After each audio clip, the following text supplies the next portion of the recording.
आज हम बात करते हैं प्रकाश की। प्रकाश का जो चैप्टर है बड़ा इंपॉर्टेंट है 10वीं क्लास साइंस के। उसके अंदर परावर्तन और अपवर्तन दो टॉपिक हैं, इन दोनों को हम साथ लेके चलते हैं क्योंकि अब टाइम ज़्यादा नहीं है। पहले बात करते हैं परावर्तन का। परावर्तन यानी वापस आना, लौट के आना। तो हम यहाँ पे मानते हैं कि दो सतह हैं। अपवर्तन में प्रकाश की किरणें पार निकल जाएंगी और परावर्तन में प्रकाश की किरणें टकराकर उसी माध्यम में वापस आ जाएंगी। तो यही उसकी परिभाषा बन जाती है कि कोई प्रकाशिक किरण किसी परावर्तक स्थल से टकराकर उसी माध्यम में लौट आए तो इसे प्रकाश का परावर्तन कहते हैं।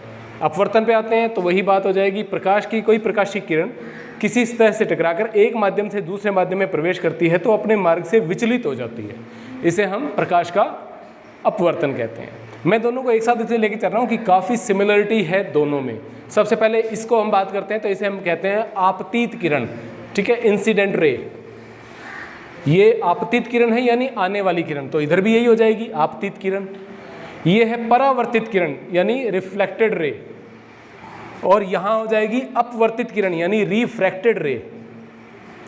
रिफ्लेक्टेड रे, रिफ्रैक्टेड रे, इनके बीच में एक काल्पनिक रेखा हम मान लेते हैं जिसको हम बोलते हैं लंब या नॉर्मल। तो यहाँ पर क्योंकि ये किरण पार निकल जाती है दो माध्यमों में, तो यहाँ पर दोनों तरफ हम मान लेंगे। अब हम बात करते हैं इनकी परिभाषा की।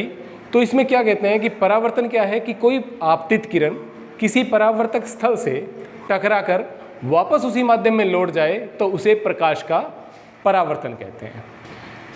कोई प्रकाशिक किरण किसी एक माध्यम से दूसरे माध्यम में प्रवेश करती है तो वो अपने मार्ग से भटक जाती है। देखिए भटकना कैसे है, अगर हम इस लाइन को सीधा आगे तक बढ़ाएं तो ये कुछ इधर आनी चाहिए, लेकिन हमने इसको थोड़ा सा नीचे की तरफ बनाया। ये नीचे जाएगी या ऊपर जाएगी ये भी डिपेंड करेगा कि हम किस माध्यम से किस माध्यम में जा रहे हैं। इसके बारे में थोड़ी सी और बात कर लेंगे।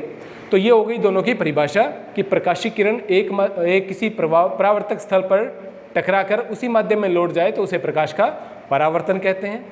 जब एक प्रकाशिक किरण एक माध्यम से दूसरे माध्यम में प्रवेश करती है तो अपने मार्ग से भटक जाती है, विचलित हो जाती है, इसे हम प्रकाश का अपवर्तन कहते हैं। दूसरे पॉइंट पे आते हैं, ये है आपतित किरण, ये है अपवर्तित किरण और ये है नॉर्मल यानी लंब।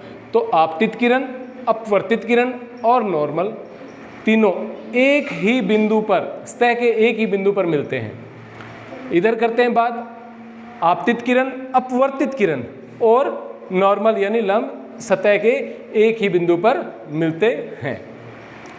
यहाँ पर जो कोण बनता है इसे हम कहते हैं एंगल ऑफ इंसिडेंस यानी आपतन कोण।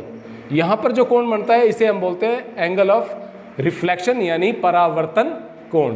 सेम यहाँ पर ये है आपका आपतन कोण, एंगल ऑफ इंसिडेंस, और ये है अपवर्तन कोण, ठीक है, एंगल ऑफ रिफ्रैक्शन।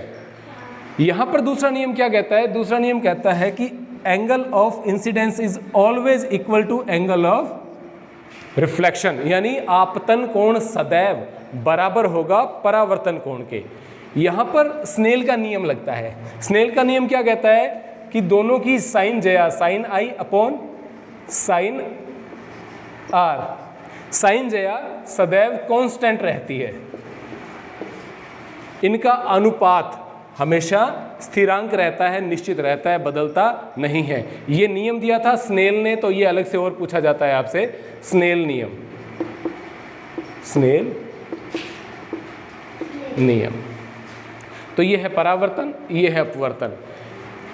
इसी माध्यम में लौट जाती है, माध्यम बदल जाता है, दोनों का कोण बराबर रहता है, आपतन कोण और अपवर्तन कोण सदैव बराबर रहता है। यहाँ पर दोनों की साइन जया नियत रहती है।